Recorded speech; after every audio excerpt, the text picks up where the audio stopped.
قل إنني هداني ربي إلى صراط مستقيم دينا قيما ملة إبراهيم حنيفا وما كان من المشركين. Assalamu alaikum wa rahmatullah and welcome back. Mehwish says, what is the ruling on those who are fasting and watching food videos all day long? In two circumstances. One, to learn how to make something for iftar. Two, out of pure enjoyment. Now, this doesn't affect your fasting per se, because if you know the things that nullify your fasting, then anything else does not. So watching videos of preparing food or even of people eating doesn't have any impact on your fasting. However, these programs that are preparing food usually are accompanied by a lot of music. There is a lot of free mixing. The chef is usually a woman, and she's accompanied by a man or a number of men, guests, chit-chatting, laughing, and the likes, joking, and this is haram. So for you, whether you're fasting or not, this is not permissible for you to watch.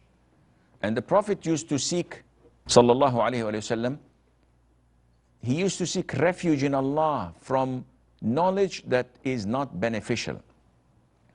This knowledge you're watching while fasting, where you're supposed to be lowering your gaze and not engaging in something that is wasting your time, this knowledge is not essential. It's not medicine, it's not engineering, it's not something that would give you money. And with the mentioned circumstances, it is not something essential for you to learn such recipes. Any food would do. We do not live to eat. We eat to live. So one has to draw the line. If you're a woman and she's a woman and you mute the music, if there is any, and there's no mixing and you watch, there's no impact on that, on your siyam, inshallah, on your fast. Kiran says, I do not know how to pray taraweeh. And this is the problem with so many girls in my country. So we do not pray them. I heard it is similar to praying Fajr. Is this so? What surahs one should read after Fatiha if one does not know a lot of the Quran? Kiran, this is not a legitimate excuse. All what it takes is few minutes. If you just simply write the word taraweeh in the search box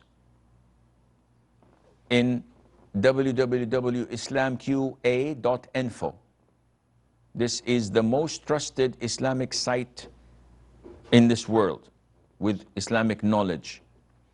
If you write taraweeh, it gives you so many answers with explanations, but in a nutshell, taraweeh is part of the big umbrella.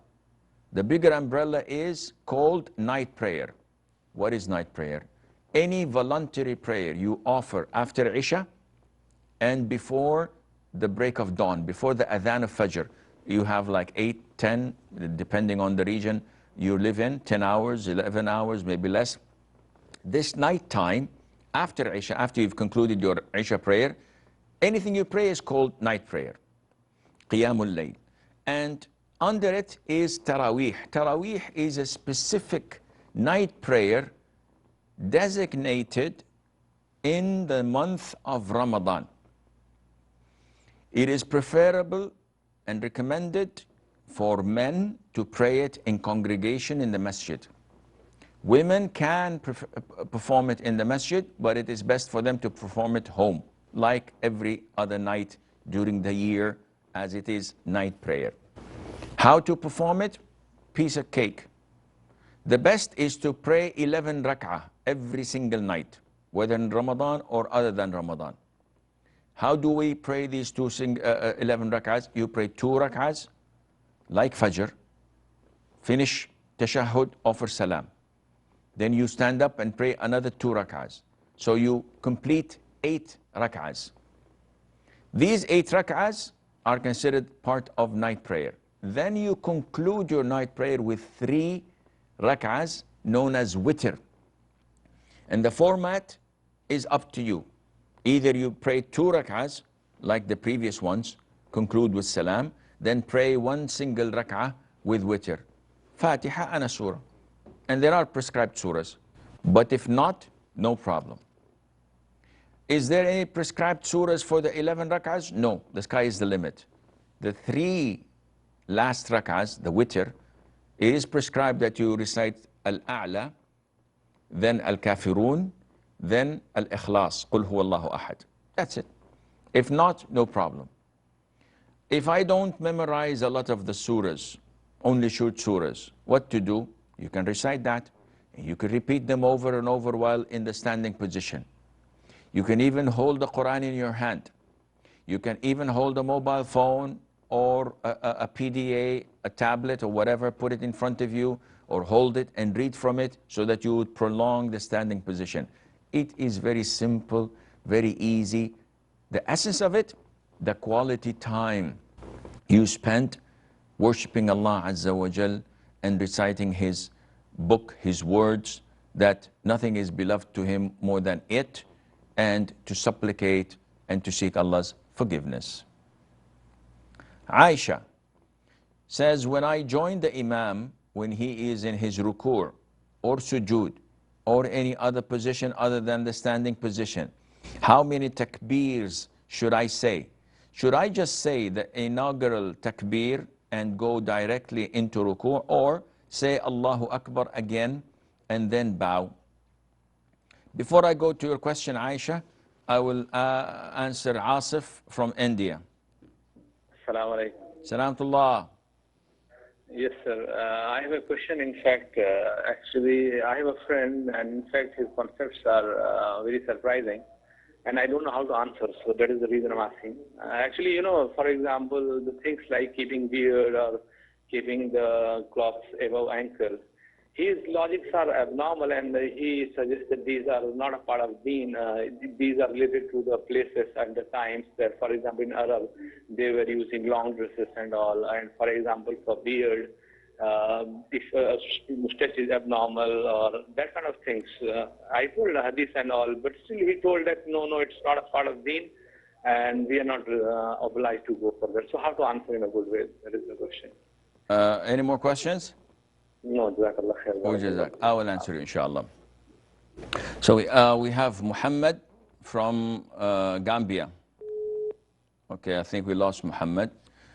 So Aisha's question was joining the Imam when he's not standing. So if the Imam is in the ruku' or in the sujood, and I want to join him, what to do?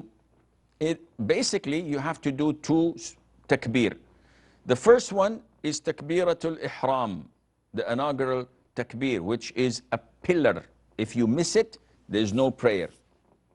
So you say Allahu Akbar, and then you say Allahu Akbar to move, whether to ruku' or to sujood or whatever position the Imam is in.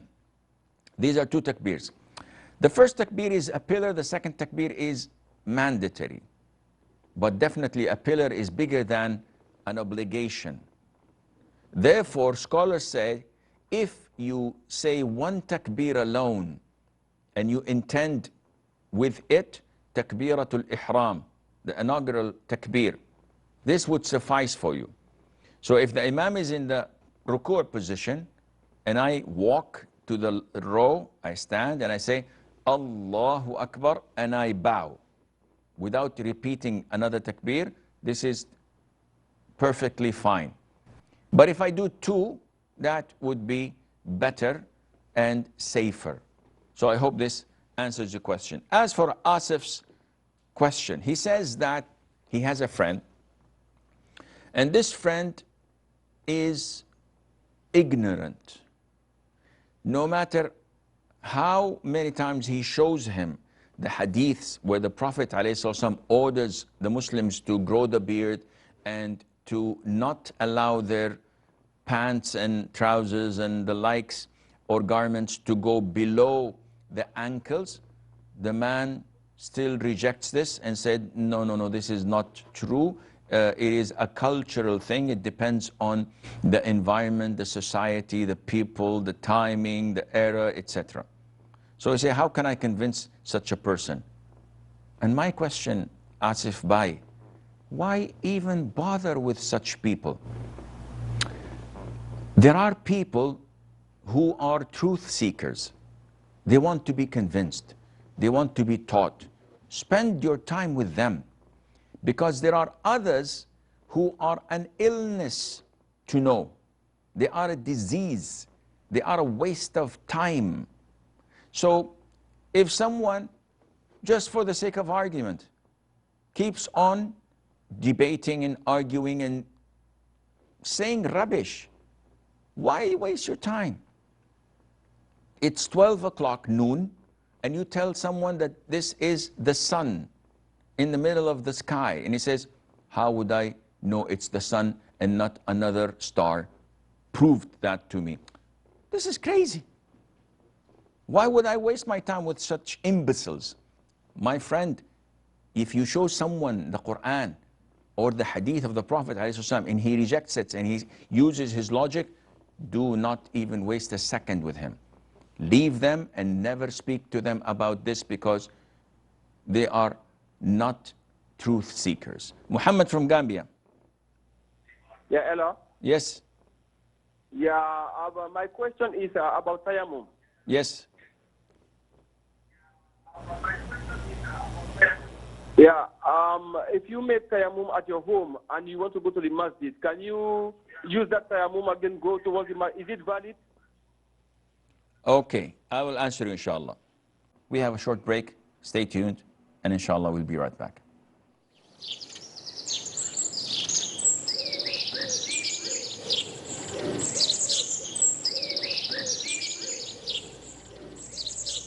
Assalamu alaikum wa rahmatullah, and welcome back. So, Muhammad from Gambia is, okay, we have Saeed from Morocco. Hello. Yes. Sheikh. Yes, Saeed. Assalamu alaikum. Salamullah. Sheikh, I want to ask you about, we're in Morocco, the person who is building the masjid, his pump is out inside. Is what? The person who is building the masjid, his tent is inside. His tent or his grave? Is inside the masjid. When we pray, the grave is... Okay. Okay, I will answer, You inshallah. understand? Okay, I understand. Okay. Barakallah feek. Mamdouh from Ghana. Assalamu alaikum, Sheikh. Salamullah. Sheikh, how are you? I'm fine, alhamdulillah. What can I do for you, Mamdouh? Alhamdulillah. I have 3 questions for Yes. my first question is, my mom said something about me in public. And it's not like what he says is not true. It's true. But she oversaid it to make it a lie. So there was a little bit lie inside. So then can I correct her, or if I correct her, there should be disgrace? Okay. So can I correct her, or I should leave her later on and correct her? She said something about you, right? Not about others. Yeah. Yeah, about me. Okay, second question. What? Yeah. And then the second question is, if a woman you paid your bride price to a woman, a bride price, and everything, the wedding, everything is done. You pay through money, like money. And when can the woman decide to give the money back to the man when they are married, or can she decide to lend the money to the woman, the man, and later on correct it back? Third question. Yeah, that's all, Sheikh. Okay, I will answer you, inshallah.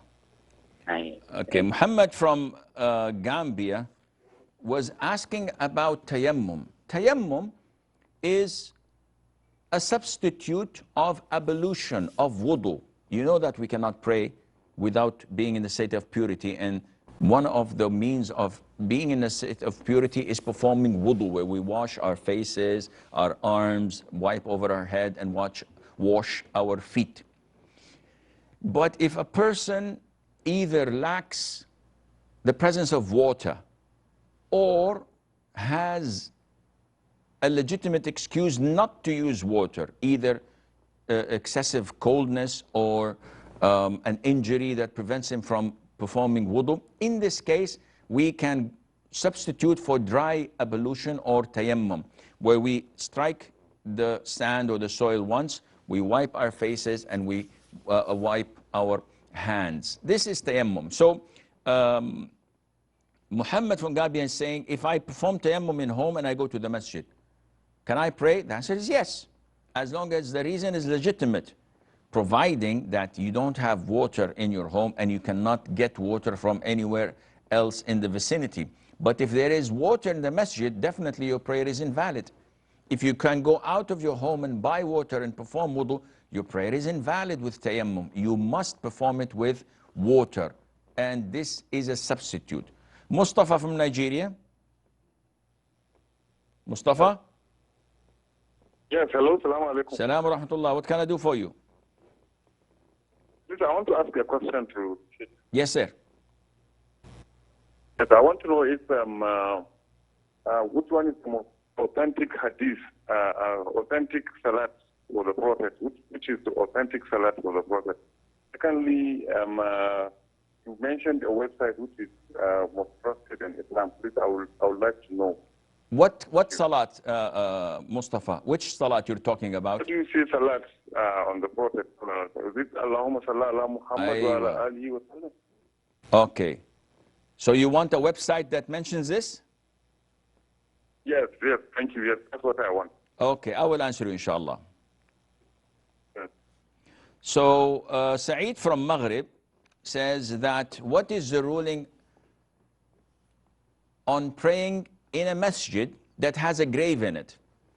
It's either one of two options. Either there was a grave of a dead person, they built a masjid on top of it, prayer in it is totally prohibited, and this masjid has to be demolished. Of course, not by you and me, by the authorities, because this masjid is totally prohibited to pray in. Or the masjid was originally built and then the grave was inserted into it.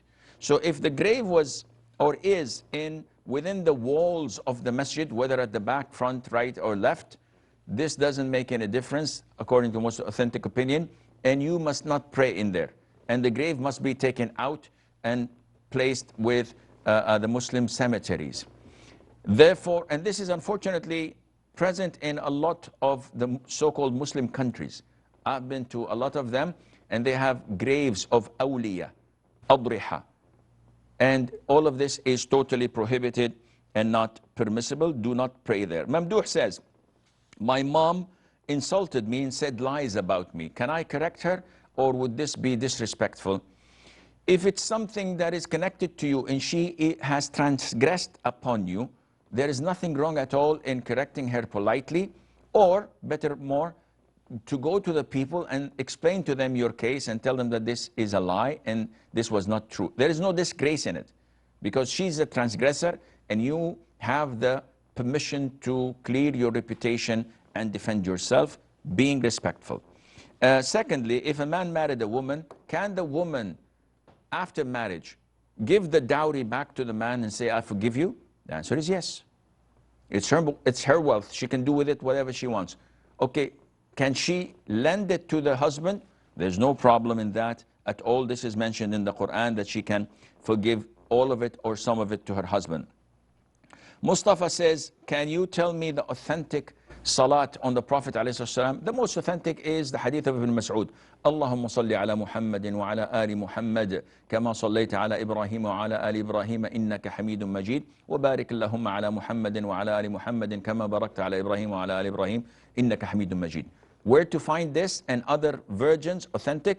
Visit www.islamqa.info. That's it. This is the most authentic, and just write salutation upon the Prophet ﷺ and it would tell you, inshallah. Sadia says, does a widow have to share the pension of her late husband?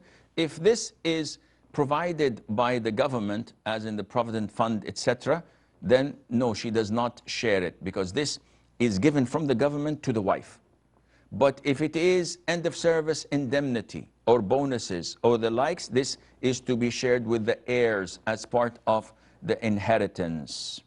A brother says, it is written in Majalis Shahr Ramadan by Sheikh ibn Uthaymeen that he's asking basically about the difference between madhi and mani. Madhi is prostatic fluid, and this comes when a person is aroused and it comes out as a form of discharge. This does not nullify your fasting. It requires that you perform wudu and wash the area affected. Semen or sperm, this comes in a gushing fashion accompanied with desire and lust and a feeling of sensation. One feels a feeling of sensation when it comes out in a gushing form. This requires ghusl, and if it's done deliberately by hugging or kissing the spouse or by any other means, this nullifies the fasting as well. It seems that this is all the time we have. إنني هداني ربي إلى صراط مستقيم دينا قيما ملة إبراهيم حنيفا وما كان